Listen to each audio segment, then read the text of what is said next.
अस्सलाम वालेकुम, ये this is Jawad and welcome back to another video. तो फाइनली ले आया हूँ आपके लिए कंप्यूटर साइंस की HSSC 1 की वीडियो।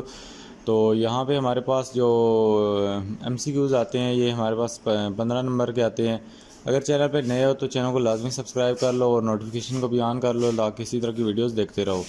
तो MCQs यहाँ पे बिल्कुल वही इजी MCQs हैं। Which of the following is most powerful digital computer.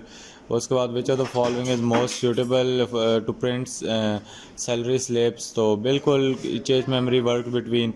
तो SLOs MCQs आपके लिए बहुत ज़्यादा इजी हैं। तो चलते हैं हम अपने शॉर्ट क्वेश्चन की तरफ। तो यहाँ पे आपको 36 नंबर के होंगे टोटल। यहाँ पे आपको 60 नंबर के MCQs मिलते हैं। तो यहाँ पे आपने कितने क्वेश्चन अटैम्प्ट करने होंगे? 12 पार्ट्स अटैम्प्ट करने होंगे और इनके कितने आपको 12 3 36 नंबर मिलेंगे। तो यहाँ पे अगर हम SLOs की कंपैरिजन करने जा रहे हैं पुराने पेपर के साथ, तो अगर हम पुराने पेपर को ओपन करते हैं तो यहाँ पे इसमें भी सेम आपको MCQs मिलते थे, जो कि 15 MCQs मिलते थे। यहाँ पे मैं इसको हाईलाइट कर देता हूँ। और यहाँ पे जो हमारा जो नया पेपर है इसमें भी हमें कितने MCQs मिलते हैं? 15। तो यहाँ पे भी तकरीबन MCQs वैसे ही थे। SLOs में मुझे लगता है कि काफ़ी ज़्यादा ईजी अपने उन्होंने कर दिए हैं। तो अगर शॉर्ट क्वेश्चन की बात करें तो यहाँ पे सबसे बड़ा मसला खड़ा होता था कि यहाँ पे आपको सेक्शन B आपको मिलता था, जिसमें ये टॉपिक्स थे आपको इन चैप्टर से।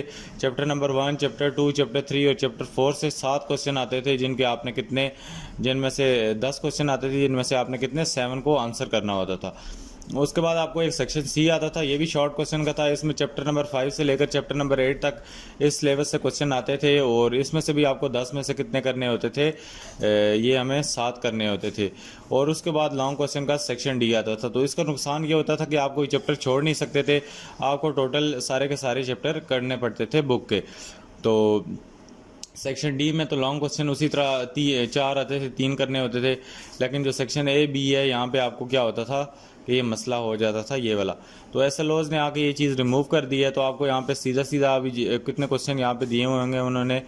यहाँ पे हमें 16 क्वेश्चन दिए हैं और उनमें से आपने कितने सिर्फ करने हैं? 12 क्वेश्चन करने हैं और ये बहुत आसान हो गया है। उसके बाद differentiate between hard copy and soft copy devices, write down the application of following. तो बिल्कुल इजी टाइप क्वेश्चन है, मुझे इनमें कोई मुश्किल नहीं लग रही। Define utility software language and processor and device driver. और इसी तरह ये आपको सारे क्वेश्चन में लेंगे तो बीच में इक्का दुक्का डायग्राम डाल देंगे। अगर वैसे तो वो डालेंगे नहीं, तो अगर डाल भी देते हैं तो कोई इसमें मसला नहीं है। सिर्फ आपने इनके यहाँ पे the following microprocessor diagram has 3 internal buses observe diagram and show the following things. तो ये आपने सिर्फ शो आउट करनी है। और उसके बाद अगर क्वेश्चन नंबर 8 की हम बात करें तो यहाँ पे भी आपको differentiate between client and server मिलेगा और इसी तरह के आपको ये सारे क्वेश्चन मिलेंगे। यहाँ पे कोई ज़्यादा गैर ज़रूरी चीज़ नहीं है। इसी तरह आपको ये खाली टेबल मिल सकता है कि खाली टेबल को आपने फिल करना है। तो इसकी ये ट्रायलजी है कि आपकी जो बुक है आपने अपनी बुक को देखना है, वहाँ पे अगर कोई भी टेबल्स हैं तो आपने उनको रिवाइज एक बार कर लेना है। इसी तरह आपको ये क्वेश्चन नंबर 11 में भी एक टेबल मिला है। तो बाकी ये डायग्राम्स हैं तो इनको भी देख लेना है। इनमें से कोई एक जगह खाली छोड़ देंगे तो आपको उनका आंसर करना होगा। इसी तरह लॉन्ग क्वेश्चन में आए तो यहाँ पे भी आपको 3 लॉन्ग क्वेश्चन करने हैं। तो यहाँ पे भी आपको बिल्कुल इजी लॉन्ग क्वेश्चन आएंगे। मैं आपको यही कहता हूँ कि बुक की एक्सरसाइज कर लो। बाकी एक मैं गैस फुल बुक का लेके आ गया हूँ, तो इस वीडियो के बाद वो वीडियो अपलोड हो जाएगी, तो वो भी लाजमी देख लेना। तो बाकी ये सारी चीज़ें आप देख लो। उसके बाद इसकी सोल्यूशन देख लो MCQs की। तो इसका पहले का है जी सुपर कंप्यूटर, और उसके बाद ये दूसरा है तो following is most suitable, it is dot matrix printer, change memory work between RAM and processor. उसके बाद memory use in mobile phone is example of flash memory. और उसके बाद यहाँ पे हमारे पास जितनी भी चीज़ें आती हैं सोल्यूशन आता है यहाँ पे सेक्शन B का। तो इसमें क्वेश्चन नंबर 2 है हमारे पास। तो इसमें आपने ये डिफरेंस करना है और इसी तरह आपने ये क्वेश्चन आपने लिखने हैं। तो आपको 3-3 नंबर मिलेंगे।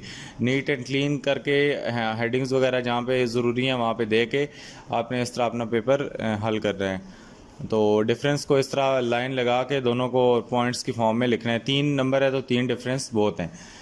तो ये इसका आंसर, इस डायग्राम का आंसर ये है हमारे पास। सिर्फ आपने इनका तीनों के नाम बताने थे, बाकी कुछ भी नहीं बताना था। ये जो 3 ब्लैंक्स हैं, पहली का बस है, दूसरी और ये, तो ये बहुत आसान है, इसमें कोई मुश्किल चीज़ नहीं है। तो इनका अगर हम दूसरे वाला पेपर देखें तो इस पर भी आपको ये MCQs बिल्कुल ईजी MCQs मिलेंगे। और शॉर्ट क्वेश्चन की बात करें तो शॉर्ट क्वेश्चन में भी LCD एंड CRT मोनीटर और ये सारे वही शॉर्ट क्वेश्चन हैं।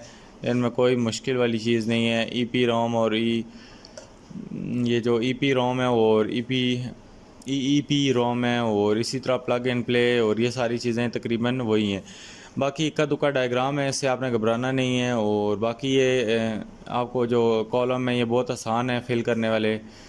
तो overall it is a good thing in this computer 11 SLOs। तो यहाँ पे कोई मुश्किल चीज़ नहीं है कि आपको जो पहले मुश्किल होती थी उससे तो ये आपका काफ़ी आसान पेपर होगा। तो बाकी इस वीडियो को यहाँ पे एंड करते हैं। बाकी फुल बुक का रिव्यू आपने देख लेना है, जो भी मैं करूँगा या आपको वर्ड फाइल में दिखा दूँगा तो उसको देख लेना है और वहाँ से आप क्वेश्चन प्रिपेयर कर लें, वहाँ से ही आएंगे। उम्मीद करता हूँ वीडियो अच्छी लगी होगी। मिलता हूँ किसी और वीडियो में। अल्लाह हाफ़िज़, टेक केयर।